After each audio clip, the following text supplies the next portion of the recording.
नमस्कार मित्रों, योग सूत्र के प्रश्नों पर हमारी चर्चा चल रही है।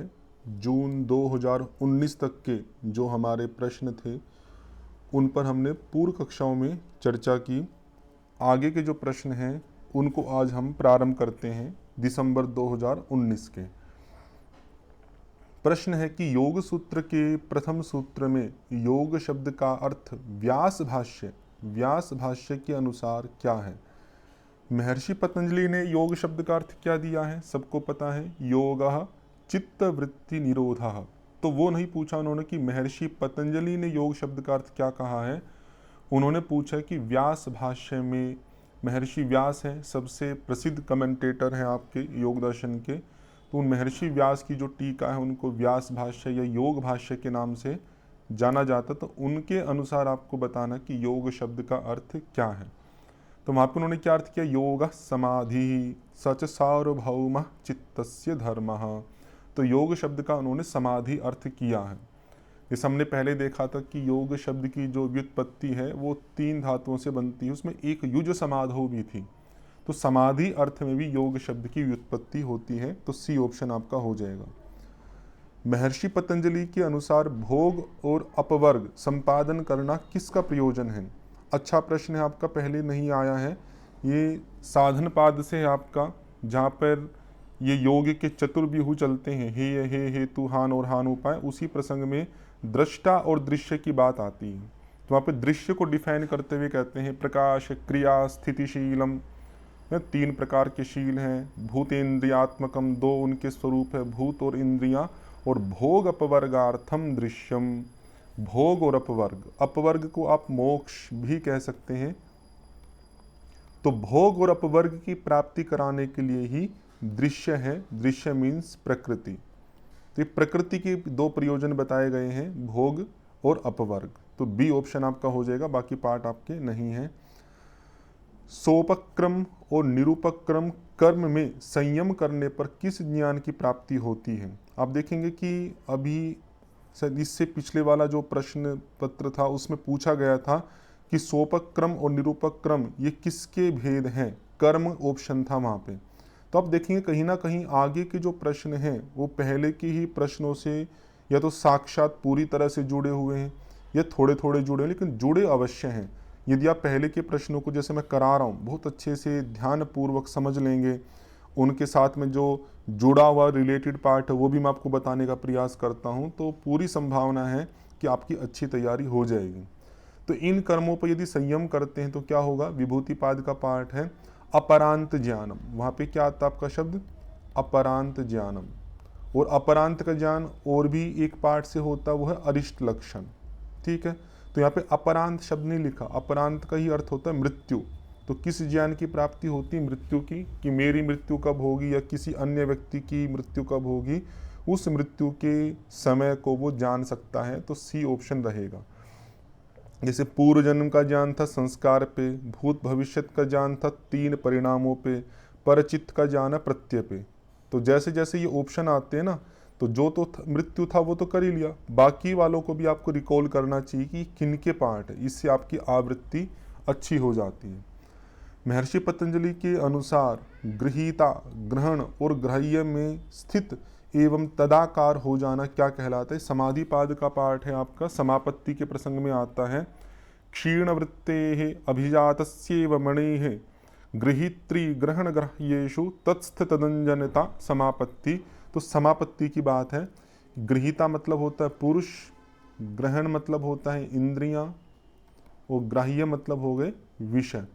तो इन सब में स्थित होकर उसके, जैसे जिस जिस विषय को या जिस जिस गृहीता या जिस जिस ग्रहण को उसने फोकस किया है, चित्त का उसी के आकार हो जाना, उसी के स्वरूप जैसा हो जाना, उसको समापत्ति कहा जाता है। तद्रूपता, समापत्ति के लिए एक शब्द और समझाने के लिए यूज करते, तद्रूपता, उसी के समान जैसा हो जाना। तो समापत्ति का पार्ट आपका हो गया, बाकी सब अलग अलग हैं।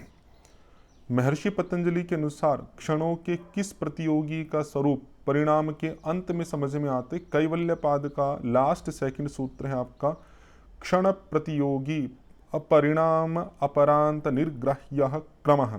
तो वहाँ पर क्रम को डिफाइन किया है, क्योंकि उससे पहले क्रम की बात आती पहले सूत्र में, वह कृतार्थानाम परिणाम क्रम समाप्ति ही गुणानाम, ये सूत्र था कि जो गुण कृतार्थ हो गए हैं उनके परिणाम क्रम की समाप्ति हो जाती है। तो क्रम, जिसको हम सामान्य भाषा में सीक्वेंस भी कहते हैं, तो उस क्रम को डिफाइन करने के लिए महर्षि पतंजलि ने सूत्र दिया था कि जो क्षण का प्रतियोगी है और उस परिणाम के अंत में गृहीत होता है उसको हम क्रम कहते हैं। तो अच्छा प्रश्न है, कठिन भी है, तो आपको याद रखना चाहिए। इसमें मेन पार्ट क्या है, तो क्षण का प्रतियोगी एक वर्ड तो ये हो गया, दूसरा परिणाम के अंत में ग्रहण होगा या समझ में आएगा, ये हो गया। ये दो फैक्ट हैं आपके जो अवश्य रूप से प्रश्न के अंतर्गत आएंगे अगर आगे भी पूछा जाता है तो। महर्षि पतंजलि के अनुसार इष्ट देवता का साक्षात्कार किससे होते, पहले भी आया था आपका, स्वाध्यायात इष्ट देवता संप्रयोगः, तो स्वाध्याय का पाठ हो जाएगा। तज्जः संस्कारः अन्य संस्कार प्रतिबंधी,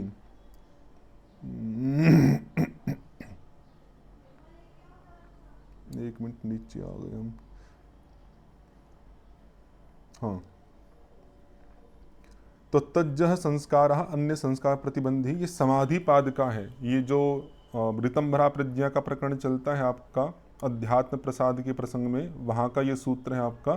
तो आप कह सकते हैं कि समाधि पाद में देखो एक ही ऑप्शन है, समाधि पाद 50वां सूत्र है कि ऋतंभरा प्रज्ञा से उत्पन्न जो संस्कार है वो व्युत्थान जो संस्कार है, अन्य जो संस्कार हैं उन संस्कारों को बांधने वाले हैं, प्रतिबंध करने वाले हैं। तो एड्रेस ही पूछा था तो ज़्यादा व्याख्या नहीं करेंगे, ए ऑप्शन आपका हो जाएगा। अगला प्रश्न है कि योग सूत्र के अनुसार प्रकृति की गुणों से सर्वथा तृष्णा के अभाव की स्थिति है। ये समाधि पाद में है, जो पर अपर वैराग्य का प्रकरण चलता है उस प्रकरण से है। तो वहाँ पे एक सूत्र आता है, तत्परम पुरुष ख्याते है गुण वैतृष्ण्यम। एक तो शब्द है पुरुष ख्याति मतलब पुरुष ज्ञान, और गुण वैतृष्ण्यम, गुण मतलब सत्व रजस तमस। तो पुरुष ज्ञान से गुणों से मतलब गुण मात्र से सर्वथा तृष्णा रहित हो जाना, उसको गुण वैतृष्ण्यम के रूप में पर वैराग्य की बात कही गई है। पर वैराग्य से आगे आप देखेंगे बहुत सारे प्रश्न आपसे पूछे जाते हैं। तो प्रकृति के गुणों मतलब गुण से तृष्णा के अभाव, तो थोड़ा बहुत तो अभाव तो अपर वैराग्य में भी हुआ था, दृष्टानुश्रविक विषय वाले में, लेकिन सर्वथा जो तृष्णा का अभाव है पूरी तरह से सूक्ष्म स्तर तक भी, वो आपका होता है इसी पर वैराग्य की स्थिति में। और उसका कारण क्या है, पुरुष ख्याति, पुरुष ज्ञान। ये आगे भी आपसे पूछा जा सकता है। तो पर वैराग्य वाला पाठ। पतंजलि के अनुसार कर्माशय का मुख्य कारण क्या है, ये शब्द पहले भी आया था आपका, कर्माशय। आशय का अर्थ यहाँ पे होता है समूह, कर्मों का जो समूह है या जो कर्म इकट्ठे हो रहे हैं हमारे चित्त में, तो उनका कारण क्या है। तो साधन पाद में ही सूत्र आता, क्लेश मूल कर्माशय दृष्टा दृष्ट जन्म वेदनीय। तो वहाँ पे कर्माशय को क्लेश मूलक कहा है। यदि क्लेश मूल में है आपके तो ही कर्माशय बनेगा, यदि क्लेश मूल में नहीं है किसी कर्म के तो कर्माशय नहीं बनेगा। तो कर्माशय बनने का मुख्य कारण क्या हो गया, आपका क्लेश हो गया। तो क्लेश के रूप में आपको ध्यान रखना चाहिए। अगला प्रश्न है कि योग सूत्र के अनुसार ईश्वर प्रणिधान को किसके अंतर्गत सम्मिलित किया जाता है। तो ईश्वर प्रणिधान को किस किस में रखा जाता है, महाव्रत में तो यम आते हैं, तो ईश्वर प्रणिधान तो नियम है, तो नियम वाला पाठ हो गया। एक तपस्वाध्याय ईश्वर प्रणिधानानि क्रिया योग, तो क्रिया योग भी हो गया। तो बी और डी ये ऑप्शन आपका हो जाएगा फर्स्ट। फिर मैचिंग का पार्ट है आपका, अलग अलग सूत्र को आपको बताना कि वो किस पाद से है। तो तीव्र संवेगानामासन्नः, ये समाधि पाद का है आपका। उपाय जो योगी है उस प्रसंग में आपका आता है, तो समाधि पाद हो जाएगा थर्ड ऑप्शन। तदर्थ एव दृश्यस्य आत्मा, दृश्य मतलब प्रकृति का जो ये स्वरूप है वो पुरुष के लिए ही है, ये आपके साधन पाद का पाठ है आपका, योग के चतुर्व्यूह के प्रकरण में आता है, ये साधन पाद हो जाएगा। क्रमान्यत्वम परिणामन्यत्व हेतु, कि ये भिन्न भिन्न जो परिणाम दिखाई देते हैं इनका हेतु, इनका कारण क्या है, क्रम का अन्य होना, ये विभूति पाद का पाठ है, चित्त के परिणामों की प्रसंग में आता है। ततः क्लेश कर्म निवृत्ति ही, मोस्ट इंपोर्टेंट सूत्र है आपका ये विभूति कैवल्य पाद का है आपका। धर्म एक समाधि के प्रसंग में आता कि धर्म एक समाधि के सिद्ध होने से क्या होगा, जितने भी क्लेश हैं, जितने भी कर्म हैं, वो सब आपके निवृत्त हो जाएंगे। फिर मैचिंग का है आपका तो दृक् शक्ति दर्शन शक्ति। तो दृक् शक्ति मैंने बताया था आपके पुरुष को बोलते हैं, तो पुरुष हो गया आपका दृक् शक्ति। फिर दर्शन शक्ति है आपका, उसको हम प्रकृति कह सकते हैं या बुद्धि कह सकते हैं, बुद्धि वाला पार्ट, क्योंकि जो अलिंग है ना, विशेष विशेष लिंग मात्रा लिंगानी, तो अलिंग जो कहते हैं वो मूल प्रकृति को कहा जाता है, इसलिए हमने दर्शन शक्ति को क्या कर दिया, बुद्धि। जो विशेष है आपके, विशेष में आपके 16 पदार्थ आते हैं वहाँ पे, 5 ज्ञानेंद्रियाँ, 5 कर्मेंद्रियाँ, 5 महाभूत और 1 मन। तो विशेष किस में आ जाएगा आपका, ज्ञानेंद्रिय में आ जाएगा। और जो अविशेष है वहाँ पे 6 पदार्थ आते हैं, 5 तन्मात्राएं और 1 अस्मिता। तो यहाँ पे तन्मात्रा वाला पार्ट आ जाएगा। और जो महत्व होता है आपका उसको बुद्धि बोलते हैं, वो एक ही है, जिसको हमने वहाँ पे लिंग कहा है, लिंग, ठीक है। और जो अलिंग है उसको मूल प्रकृति के रूप में कहा है, जो ऑप्शन दिया ही था, अलिंग मतलब मूल प्रकृति, इसी हिसाब से मैच कर लीजिएगा। ये भी मैच ही का है आपका, पाद बताने हैं आपको या तो नहीं, वैसे जोड़ना है।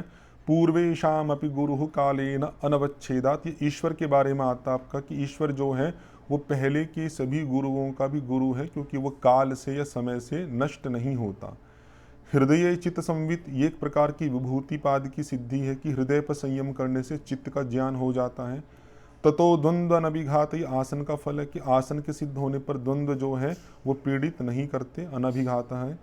सतु दीर्घ काल निरंतर, ये सत्कारा से भी तो दृढ़ भूमि, ये अभ्यास के दृढ़ होने का पाठ यहाँ पे दिया गया है कि अभ्यास को यदि हम दीर्घ काल तक निरंतर सत्कार पूर्वक करते हैं तो वो दृढ़ हो जाएगा।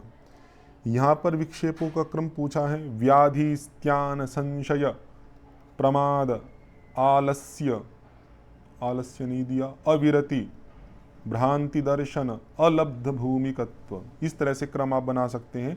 तो ये क्रम तो बार बार आता ही रहता है आपको, विक्षेपों का और उपविक्षेपों का जो क्रम है बहुत अच्छे से आपको याद करना चाहिए। व्याधि स्त्यान संशय प्रमाद आलस्य विरति इत्यादि इत्यादि आप मैच कर लीजिएगा।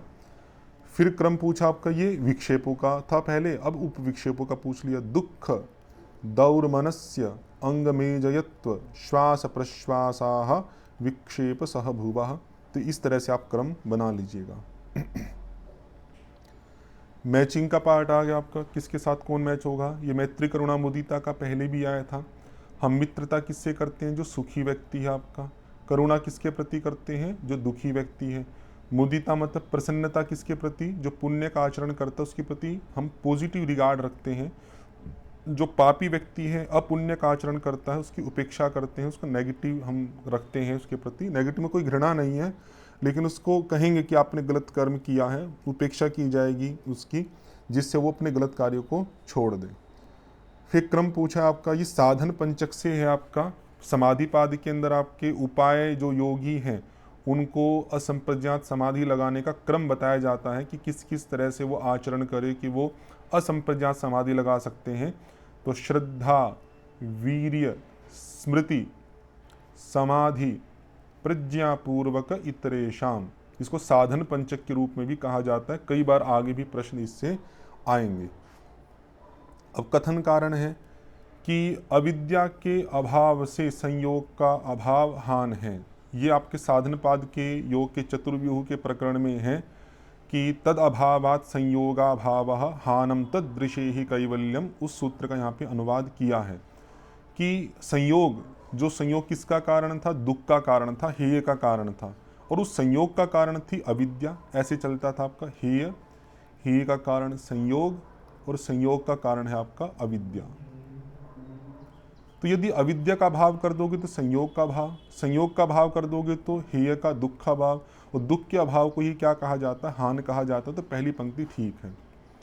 फिर कहा कि संयोग का कारण अस्मिता है, स्वशक्ति और स्वामी शक्ति के स्वरूप की प्राप्ति का कारण संयोग है। तो इस पंक्ति में कुछ पार्ट तो उन्होंने सही कहा और कुछ गलत कहा। जैसे स्वशक्ति और स्वामी शक्ति के स्वरूप की प्राप्ति का कारण संयोग है, ये बिल्कुल ठीक कहा है। सूत्र है स्वस्वामी शक्त्यो हो स्वरूपोपलब्धि हेतु संयोग। लेकिन ये जो पाठ है संयोग का कारण अस्मिता है, ये गलत है। तस्य हेतु अविद्या, संयोग का जो कारण है उसको अविद्या कहा गया है, अस्मिता नहीं कहा गया है। तो यहाँ पर इतना पाठ गलत होने से पूरी पंक्ति को ही गलत स्वीकार किया जाएगा। तो कहेंगे कि पहला कथन तो सही है लेकिन आर जो है आपका रीज़न वो सही नहीं है। बस इसमें इतना ही रखते हैं आपका। ये आपका दिसंबर 2019 की चर्चा हमने की। आप अच्छे से देख लीजिएगा पुराने प्रश्न पत्रों को भी। कोई प्रश्न हो तो आप कमेंट्स के माध्यम से पूछ सकते हैं। आज इतना ही रखेंगे। ओम शम।